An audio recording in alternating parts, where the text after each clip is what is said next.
Welcome back to my channel. In this segment, we delve into two cases involving Asian individuals in the United States. Virginia, located along the Atlantic coast, serves as the backdrop for our investigation. Nestled in the northeastern region of the state is the city of Manassas, home to approximately 40,000 residents. This city hosts a vibrant Nepalese community where traditional events flourish and a Nepalese language school exists, enriching the cultural landscape. In the heart of Virginia, where a significant number of Nepalese Americans have settled, our story unfolds. Mamta Kafle Bhatt, a nurse residing near Manassas, was a vibrant and confident woman. She embraced life openly, sharing her journey across social media platforms. As she gained a significant following, Mamta also embraced her role as a devoted 28-year-old mother to her beloved daughter. Although information about her childhood is scarce, it is clear she was raised in a nurturing and supportive environment. Mamta Kafle Bhatt's parents and brother always shielded her with love, providing a robust educational foundation. From an early age, she was fiercely determined to excel, dedicating herself tirelessly to her studies and consistently achieving outstanding academic results throughout the years. After completing her studies in Nepal, Mamta set her sights on the American dream. With relentless effort, she became a registered nurse and embarked on her nursing career at Innova Fairfax Hospital in Virginia. Her journey continued as she transitioned to Prince William Medical Center, where she thrived as a pediatric nurse. Mamta found immense joy and fulfillment in her work, dedicating herself to the care of her young patients. In her personal life, she encountered her Prince Charming. Her husband, Naresh Bhatt, a Nepalese man 5 years her senior, entered her life. While little is known about his early years, he too had a story shaped by determination. Naresh moved to the United States, where he graduated from a military academy. He served his community in Fairfax County, Virginia, working diligently as an automated logistics technician in the U.S. Army Reserve. After a period of courtship, Naresh and Mamta wed in December 2020, settling into their life in Manassas. The following year, Mamta's love for her husband blossomed, and their social media accounts became a canvas of their shared happiness. The joy radiating from their photographs painted a picture of a truly happy couple. Shortly after their wedding, Mamta joyfully announced her pregnancy, welcoming their beautiful baby girl, Nima, into the world on August 23, 2023. Both parents cherished their daughter, but it was Mamta who was particularly enamored, filling her Facebook feed with pictures of Nima. Through the screen, one could feel the warmth and happiness radiating from their little family. Yet, beneath the surface of this idyllic family life, an ominous shadow loomed.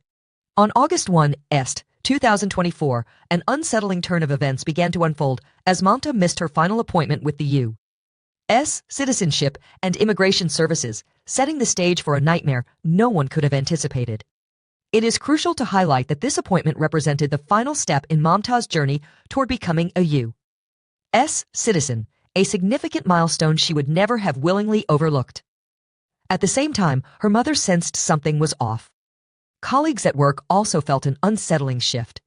Mamta, known for her punctuality, suddenly failed to show up, ignoring calls and messages. This was profoundly out of character, raising alarm bells about her safety. The hospital management, sensing something was amiss, decided to reach out to the police. They hoped law enforcement would conduct a welfare check on Mamta.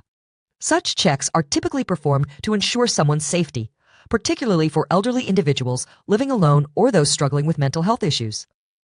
They are also employed for people who have fallen out of contact for an extended period. At 3:15 p.m. the next day, police arrived at Mamta's home in Manassas Park. Upon knocking on the door, they were greeted by her husband, Naresh.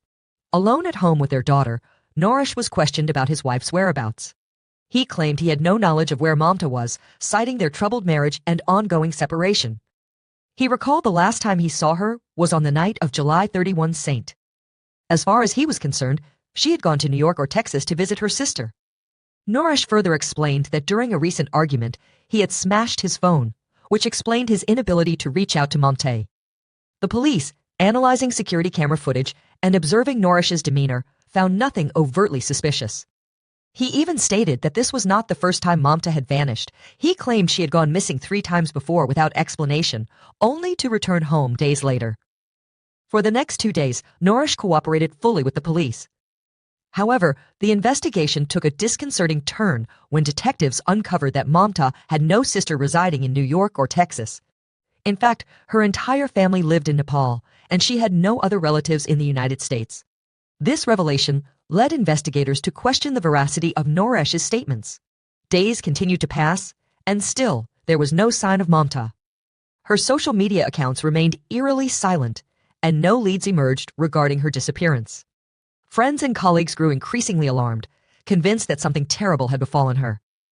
On August 5, the police officially classified Mamta as a missing person. 3 days later, they released a public missing person report. In an effort to garner community support, Naresh posted a missing persons notice on Facebook. At this juncture, suspicion naturally shifted towards him. In cases of missing spouses, the partner often becomes the prime suspect. Adding to the suspicion, Naresh had already admitted to their separation, and inconsistencies in his statements began to surface. It was particularly unusual that he had not reported Mamta missing for several days, only taking to social media to post about it 8 days after her disappearance. Any concerned spouse would have reported Mamta's disappearance much sooner. The police weighed this unsettling fact heavily when they brought Naresh in for questioning. Despite the pressure, his account remained steadfast. He insisted that the last time he saw Mamta was on the night of July 31 Saint. He claimed her green card, passport, and some luggage were missing, suggesting that she had left of her own accord. In a desperate bid to locate his wife, Naresh took to the media, urging both the community and law enforcement to assist in finding her, expressing hope for her safe return. This situation bore a striking resemblance to the notorious Watts family case, which had sent shockwaves across the nation. Yet, there was a pivotal difference. Naresh harbored a deep aversion to media attention, often shying away from interviews. Meanwhile, Mamta's friends and colleagues rallied together, organizing a large gathering to pray for her safety. They created missing person flyers, plastering them around the area and actively sharing posts on social media. As awareness of Mamta's case grew, major news outlets began to cover her disappearance with increasing urgency. TV personality Nancy Grace, along with several organizations, offered a $5,000 reward for any lead that could aid in the search efforts. Mamta's friends also spearheaded a crowdfunding campaign, raising over $19,000, all of which was dedicated to the relentless search for her. Despite these significant efforts, as days turned into weeks, the search yielded no leads, leaving everyone who cared about her in a state of deepening anxiety. The grim reality loomed large. The longer someone remains missing, the lower their chances of survival become.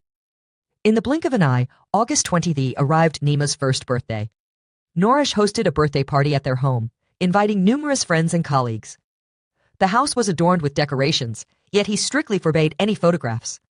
Guests later recounted the atmosphere as profoundly strange and uncomfortable.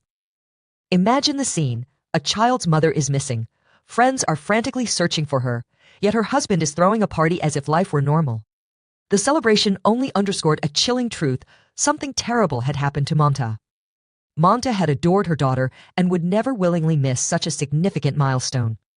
As one of her former colleagues reflected, anyone who knows her will tell you she was a sweet, kind mother who adored her child. There's no way she would miss her daughter's birthday. Mamta's former teacher also spoke with the police, recalling how much she embraced life, cooking, and music. She emphasized that Mamta was a devoted mother who cherished her daughter above all else and would never abandon her. In a pivotal moment, the teacher revealed a crucial clue. Back in February, she had noticed visible injuries on Mamta's face when she came to work. When asked about them, Mamta had admitted that she and her husband were experiencing difficulties and were in the midst of a trial separation at the time. Anyone who knew Mamta would describe her as a sweet, kind mother, devoted to her daughter. The day of her daughter's birthday should have been a day of celebration, and those who loved her couldn't fathom her absence. A former teacher spoke to the police, highlighting Mamta's zest for life, her passion for cooking, and her love for music. She was a devoted mother, cherishing her daughter above all else, and the notion that she would ever abandon her was unfathomable. As the investigation deepened, the teacher revealed a critical observation. Back in February, she had noticed visible injuries on Mamta's face when she came to work. When questioned, Mamta opened up about her troubled marriage, admitting that she and her husband were attempting a trial separation at that time. This revelation painted a troubling picture of Mamta's life, hinting at underlying tensions that may have led to her tragic fate. Her teacher, sensing the gravity of her circumstances, urged her to leave and even offered a place to stay, suggesting government assistance as an option. Yet, with determination, Mamta resisted the advice, declaring her intention to pursue family counseling. She was committed to giving Naresh another chance. In a moment of deep reflection, Mamta realized the profound love she held for her husband.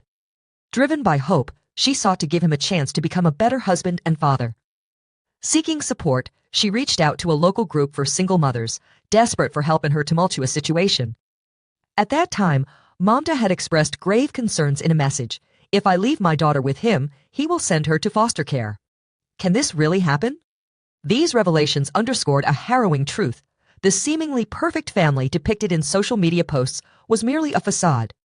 In reality, the relationship between Mamta and Naresh had deteriorated long before, marred by deep-seated conflicts.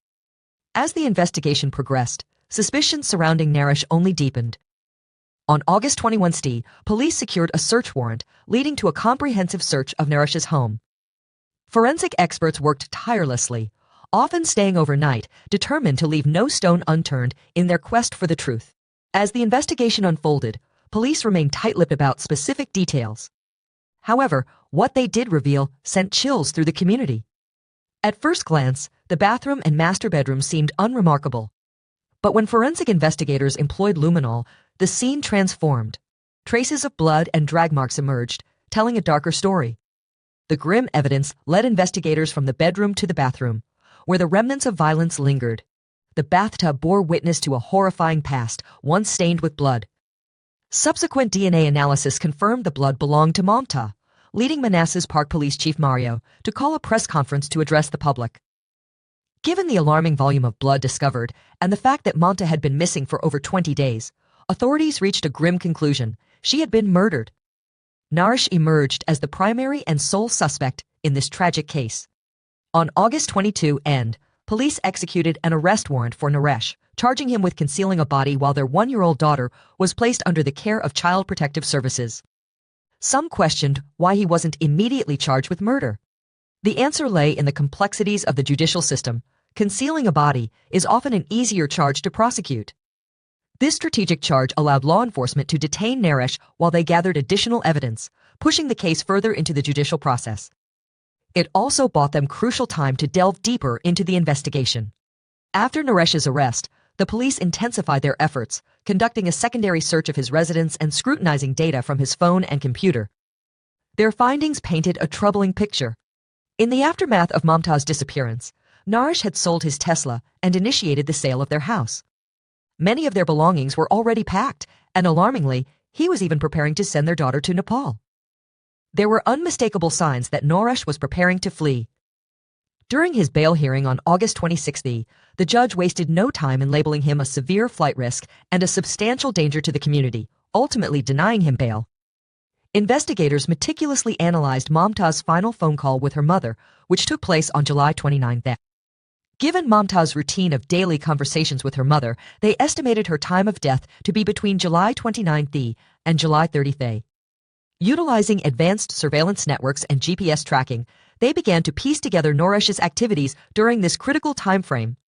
The investigation revealed a troubling pattern. On July 30, at 4:00 a.m., Naresh conducted a Google search for the nearest chicken farm. Just an hour later, at 5:00 a.m., he reached out to the babysitter. By 6:00 a.m., he had dropped off his daughter at the babysitter's home in Clark Square, Manassas. Security camera footage captured him just moments later, disposing of several trash bags in a dumpster at an apartment complex. At 8:00 a.m., he was seen at Gaithard, a local store, purchasing rubber gloves. Next, he visited Walmart, where surveillance footage recorded him buying 3 knives, carpet cleaner, deodorizing spray, and wet wipes. Later that same day, at 5:22 p.m., he returned to Gaithard to buy 40 heavy-duty trash bags. In a chilling revelation, Tesla vehicle data indicated that at 1:00 a.m. on July 31, he drove 25 miles to Falls Church, where he was observed discarding multiple trash bags. At 5:30 p.m., he was spotted again, this time disposing of more trash bags near the babysitter's house. He picked up his daughter at 7:00 p.m. and returned home. However, the timeline grew even more suspicious. on July 31 between 11:00 a.m. and midnight, Naresh's residence consumed over 150 gallons of water, far exceeding normal household use. On August 1, after a prolonged period of keeping his phone off, Naresh's signal reappeared in Loudoun County. Surveillance footage captured him shoving a large package into a clothing donation bin. When police eventually retrieved the package, they discovered clothing stained with blood. The following day, just before authorities arrived for a welfare check, Naresh asked his tenant for assistance in moving the bed in his bedroom. This detailed timeline painted a grim picture of Naresh's actions after Mamta's disappearance. Even to those untrained in detective work, the implications were glaringly evident. The police had uncovered 2 incriminating search queries in Naresh's browser history prior to Mamta's disappearance. How soon after a wife's death can you remarry? And how are debts handled after a wife's death? Investigators had compelling reasons to suspect that Naresh was entangled with someone else and had premeditated plans to eliminate Mamta. After all, what would compel him to search for information on remarrying so soon after his wife's death? By this juncture, law enforcement had established a clear motive, a probable timeline of the crime, and a detailed account of Naresh's attempts to conceal the truth. With the suspect in custody, the pieces of the case seemed to be aligning. However, one crucial element remained elusive, holding the key to unraveling the entire mystery that surrounded Mamta's tragic fate. The investigation took a sinister turn when detectives uncovered evidence suggesting that Naresh may have been involved with someone else. The chilling possibility arose that he had been plotting to rid himself of Mamta. Why else would he search for something as chilling as how soon after my wife dies can I remarry? With this, investigators began to piece together a clear motive, a probable timeline of the crime, and insight into Naresh's attempts to conceal his actions. With Naresh now in custody, it seemed the case was coming together. However, there remained one crucial piece of the puzzle that eluded investigators. The most crucial piece of evidence, Mamta's body, remained elusive. History shows that there are cases where suspects have been convicted without a body. Yet, prosecuting a murder without a corpse is fraught with peril. What if the authorities couldn't secure a conviction against Naresh? Even if the police could establish that a homicide had occurred, they would still need biological evidence, such as tissue, hair, or even the murder weapon. In the absence of such evidence, the prosecution faced an uphill battle. As the investigation unfolded, it became apparent that Mamta's body had been discarded in the trash. The challenge now was locating it. Unfortunately, by the time the police organized a large-scale search of the landfill, an entire week had elapsed since Naresh had disposed of the garbage. Though a week might not seem excessively long, the sheer volume of daily waste processed in the city was staggering. To complicate matters further, Naresh had scattered the trash across multiple locations, making the search effort even more daunting. Despite exhaustive efforts, investigators struggled to gain ground, which proved to be a major source of frustration for the police. Naresh's defense team relentlessly sought to undermine the investigation. His attorneys filed a Franks motion, a legal maneuver that questioned the integrity of the search warrant. A Franks motion serves to challenge whether police officers intentionally provided false or misleading information in a sworn affidavit when obtaining a search warrant. If successful, it could invalidate the warrant and render any evidence collected from it inadmissible.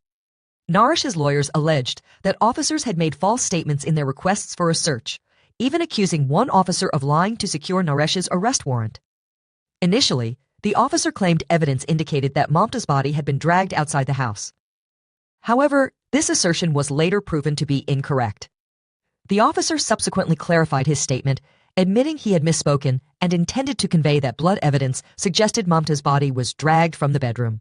Naresh's attorneys contended that if both the arrest and search warrants were founded on misleading information, then those warrants should be rendered invalid, warranting Naresh's release from custody. Adding to the perplexity, neighbors reported something unusual. Between July 29 and 30, Mamta's home was eerily quiet.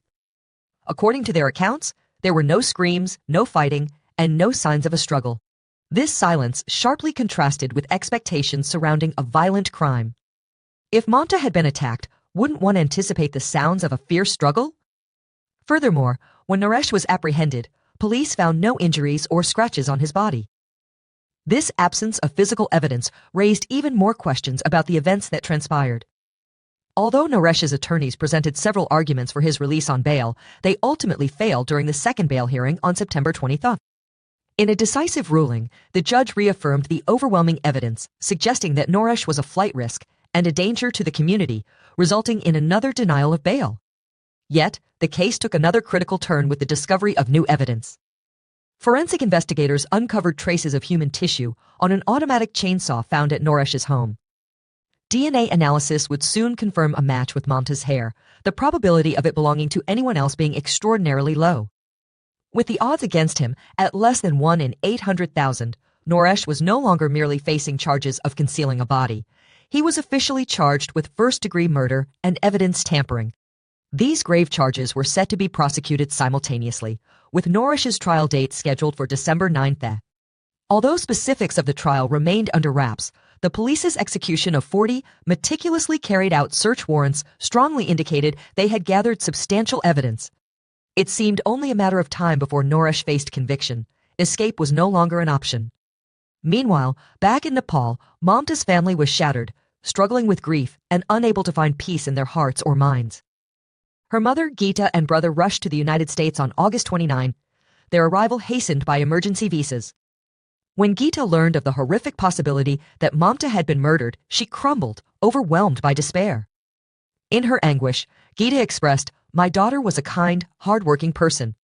No one in our community compared to her. I will always remember her good heart. She was like my own heart, and now it is broken." The tragedy deepened with the realization that Nima, barely 1-year-old, would grow up without either parent.